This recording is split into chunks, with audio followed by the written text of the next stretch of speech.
Miss Darielle here, and I have a word for you. They can't stand you. It's a lot of people in your life that they can't stand you. They see the light on your life, they see the calling on your life, and they can't stand it.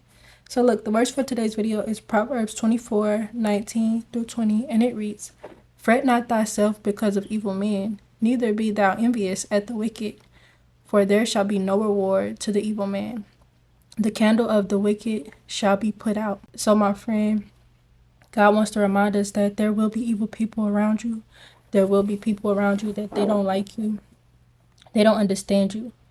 They may naturally try to work against you. They may naturally be envious of you. They may not know why, because you don't do anything to make someone feel that way. But it is the spirit within them that is working against you. And my friend, I want to remind you that we will always be at war with principalities. It will never be people. It will always be principalities. We will always be at war with the spiritual side of things. And once you come into the light, once you come into Jesus Christ, you will begin to see things so differently. You will begin to see a lot of the spiritual warfare that's going on around you that before you may have been blind to. You may not have understood it. You may not have understood why people around you, they can't get it right. They don't do the right thing. You know what I'm saying? They always got commotion going on and confusion and, disruption.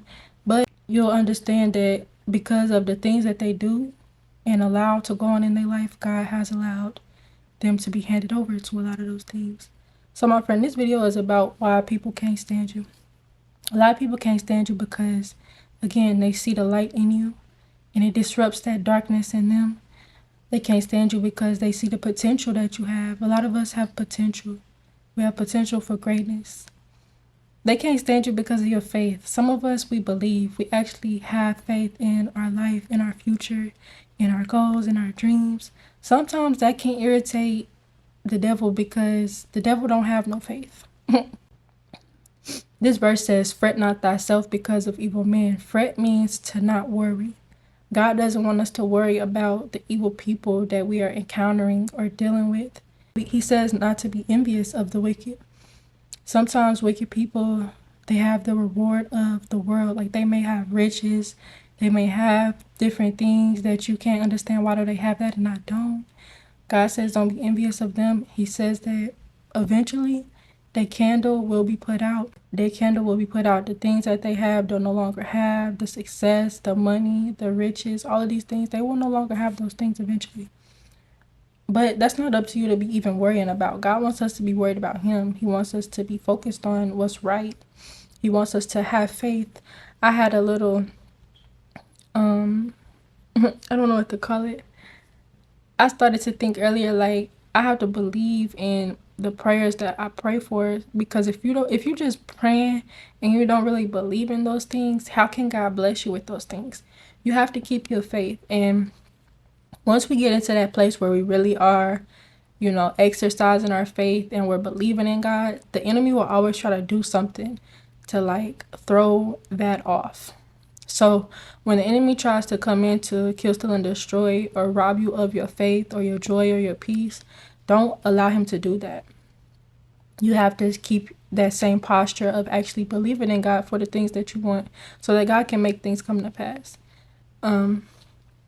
So yeah, a lot of people in this world, they're not living for God. They're not living for Christ. And it shows. It really does. It shows. You can tell by the things that a person is talking about, the things that a person is doing, the things that a person is allowing and entertaining. You can tell if they really live for God or not. And because they don't live for God, eventually their candle is going to be put out. Their light going to be put out. And when you're around people like this, they may try to taint your lifestyle. Like you may be around people that they always trying to go to parties. They always trying to do worldly things. They always, idolizing celebrities. They always drinking, smoking, gambling, partying, fornicating. They may live a life like that. And when you're around people like that, they'll try to make you do those things. So it's so important to watch the company that you keep and just know and understand that there is an evil and wicked side of life, and there is a righteous side. Like, people are trying to blur the lines between right and wrong, but there is a right and wrong. There is a right and wrong, and you have to be living right before the eyes of God in order for him to bless your life.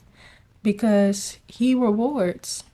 Just like it says, for there shall be no reward to the evil man. God will reward those who are righteous. He will reward those who are praising him and glorifying him and seeking him and living for him.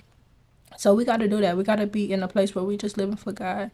And just know when you are living for God that they're not going to like that. They're not going to like that you are being righteous. They're not going to like that you don't smoke weed and do crack and do drugs and you don't fornicate. You know what I'm saying? You don't have to tear everybody else down for your light to shine. They're not going to like that. They're not going to like somebody that stays to themselves and don't bother nobody and just come in the room and do what they supposed to do. They're not going to like that. They're not going to like nothing that's right. So you got to just be prepared and put on the full armor of God and know and believe and trust that God has your back. God has your best interest, because when you are righteous, when you are holy, when you are godly, when you are honoring God's commandments, when you are being a good person in this world, God sees that. He admires that. He loves that. And you may think like, oh, I should be rewarded for this. You may not get your reward that day, but just believe God is writing up a record of everybody's actions and the things that they're doing, the lifestyle that they're choosing. He's writing up a report about you. And he knows everything that we're doing. He knows everything that other people are doing to us. He knows that the evil people in this world can't stand us. He knows that Satan is watching us. And he just knows, and he's not gonna allow certain things to happen to you because you're protected by him. And also he will always bless you according to, his riches and glory. He will always bless you for doing the right thing. And it may not happen overnight, it may not happen today, but God is watching you. So my friend, you got to stay prayed up. You got to stay focused on the Most High God during these times, because the enemy is mad and his little minions are mad. The people that don't like you, they mad. People from your past, they mad. It's so many people that's mad at you because you still striving, you still moving, you still going forward, you still living, you still walking in your purpose, you still shining, you still doing what you're supposed to do, you still going to work every day, you still taking care of yourself. Some people mad because you still look good, you still smart, you still blessed, you still got everything you need. Yes, that is you, that is me. So keep on making them mad. Keep on doing what's right. Keep on loving the Lord. Keep on moving forward. So my friend, I pray and hope this video blessed you. Happy Monday. Love you so much. Have a blessed week, and I will see you tomorrow.